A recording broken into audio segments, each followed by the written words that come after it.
இன்றைக்கி பிரம்ம முகூர்த்த பூஜை டே 1 ஆடி மாதம் 1ஆம் தேதியிலேருந்து பிரம்ம முகூர்த்த பூஜை வந்து நான் ஸ்டார்ட் பண்ணியிருக்கேன். காலையிலே வந்து பார்த்திங்கன்னா 4:30 கிட்ட தான் வந்து எழுந்தேன். கொஞ்சம் எழுந்திருக்கிறது கஷ்டமாக தான் இருந்தது. ரொம்ப நாள் கழித்து சீக்கிரமாக எழுந்திருக்கிறதால கன்சீவ் ஆனதுலேருந்தே வந்து பார்த்திங்கன்னா அவ்வளோவா பிரம்ம முகூர்த்த பூஜை பண்ணவே இல்லை. ஸோ இன்றைக்கி தான் வந்து பார்த்திங்கன்னா நான் ஸ்டார்ட் பண்ணியிருக்கேன்.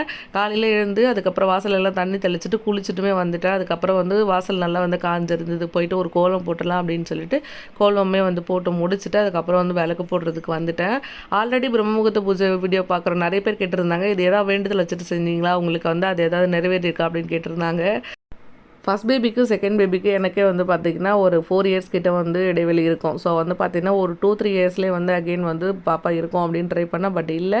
அதுக்கப்புறம் இப்போ பிரம்ம முகூர்த்த பூஜையெல்லாம் வந்து ஸ்டார்ட் பண்ணி ஆல்மோஸ்ட் அதெல்லாம் முடிக்க போகும்போது தான் வந்து பார்த்திங்கன்னா கன்சீவான. ஸோ அதனால் நான் வந்து அதை பிலீவ் பண்ணுறேன். காலையிலே வந்து பார்த்திங்கன்னா சாமியெல்லாம் கும்பிட்டு முடிச்சாச்சு. ஹஸ்பண்ட் தம்பி எல்லாருமே எழுந்துட்டாங்க. அதுக்கப்புறம் கொஞ்சம் நேரம் வந்து சும்மா தான் நின்றுட்டு இருந்தேன். பாட்டு போட்டு விட்டுட்டு பாட்டு கேட்டுக்கிட்டு அப்படியே பீஸ்ஃபுல்லாக போச்சு.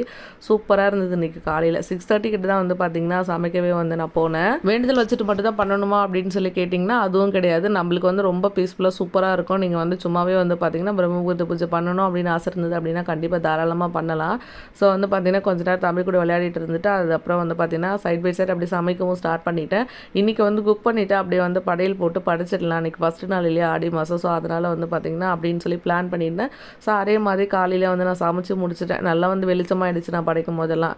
ஸோ வந்து எல்லாருமே குளிச்சுட்டு வந்ததுக்கப்புறமா தான் வந்து படைத்தோம். இன்றைக்கி என்னெல்லாம் ரெடி பண்ணியிருக்கேன் அப்படின்னு சொல்லி பார்த்திங்கன்னா ஒயிட் ரைஸு, அப்புறம் ரசம், அதுக்கப்புறம் முருங்கைக்காய் போட்டு சாம்பார் வச்சுருக்கேன். இந்த சைடு வந்து பார்த்திங்கன்னா தயிர், அப்புறம் வாழைக்காய் பொரியல் இதெல்லாம் தான் வந்து காலையில் ரெடி பண்ணியிருந்தேன். ஸோ ரெடி பண்ணி எல்லாமே வச்சு சூப்பராக சாமி கும்பிட்டு முடிச்சுட்டு காலையிலே நாங்கள் எல்லாருமே வந்து சாப்பிட்டுமே முடிச்சிட்டோம்.